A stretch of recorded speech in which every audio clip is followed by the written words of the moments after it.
Hello, নমস্কার। কে বলতেছেন? আমি পিনাকি ভট্টাচার্য বলতেছিলাম। আপনি কে বলছেন? Hello, hello. নাম্বারটা দেখে মনে হচ্ছে কয়েকবার ফোন দিছে। কে আপনি? আমি শেখ হাসিনা বলতেছি, দিল্লির মহারানী। তোমরা কি আমার পেছন ছাড়বা না? সারাটা জীবন আমার পেছনে লেগেই আছো, সারাটা জীবন ধরে। ও, কাঁঠাল রানী। কাঁঠাল রানী ফোন করছো আমারে? বিশাল বড় ব্যাপার। আমার কি কপাল রে, কাঁঠাল রানী আমাকে ফোন করছে। কি বলতে ফোন করছেন, ম্যাডাম? আমি ফোন করছি এইটা বলতে যে তোমরা আর আমাকে নিয়ে ভিডিও বানাইও না। আমি তো এখন ক্ষমতায় নাই, তাই আমার দুর্নীতিগুলো খোলাসা করা বন্ধ করে দাও তোমরা। না না না, আন্ডা রানী, এটা কেমন কথা করলেন? আমরা তো এটা করতে পারবো না। সত্য কথা বলবো আমরা সবসময়। আপনি হন বা অন্য কেউ, আমাদের পিছু পা হব না কখনো। এইভাবে বাস দিও না। বাস দিতে দিতে এমন পর্যায়ে নিয়ে গেছো আমাদেরকে, এখন যদি নির্বাচনের মধ্যে আমাদেরকে সুযোগও দেয়, তারপরও মনে হয় 100 ভোট কপালে জুটবে না। আহারে, আন্ডা রানীর কত আশা নির্বাচন করার জন্য, কিন্তু সে নির্বাচন করতে পারবে না। সে বাংলাদেশে ঢুকতে পারবে না। আন্ডা রানী, এটা তোমার প্রাপ্য। হয়েছে হয়েছে, আমার প্রাপ্য কোনটা তোমাকে বলতে হবে না পিনাকি ভট্টাচার্য। নিজে তো ভয়ে দেশে যাইতে পারো না, আবার বড় বড় লেকচার মারো। আমার সাথে কথা বলো, হ্যাঁ? দেশের মধ্যে গেলে তো আর আপনার মতো দুর্নীতিবাজদের পেছনে বাসটা দিতে পারবো না। এজন্য বাইরে থেকে সুন্দর করে বাসটা দেই তোমাদেরকে, যাতে আমার আসান হয় বাস দিতে।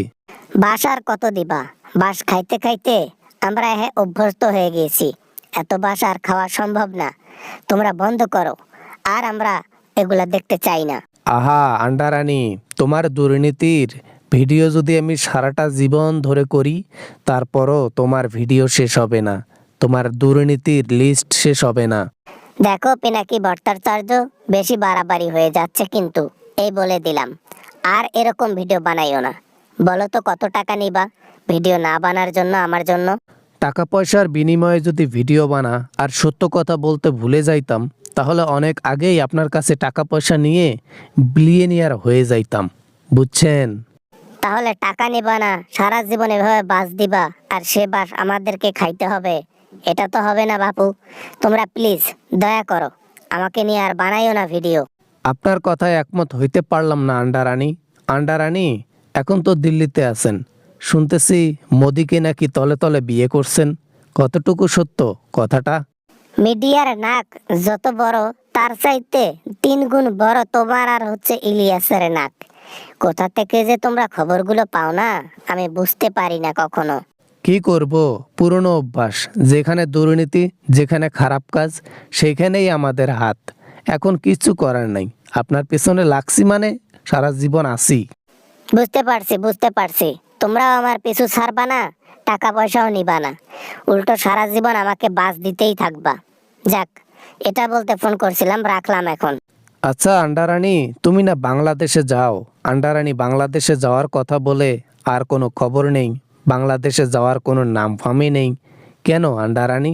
যাইতে চেয়েছিলাম, পরে ভাবলাম না, যাওয়া যাবে না। গেলে জনগণ যে বাস দেবে, শেষ বয়সে এ বাস সহ্য করার মতো ক্ষমতা আমার আর নাই। যাক যাক, ভালো ভালো। আন্ডারানী, সারা জীবন এই ভয়টা যেন মনের মধ্যে থাকে যে জনগণ একটা বাস দেবে, যে বাস খাওয়ার যোগ্যতা আজ পর্যন্ত আমার হয়নি।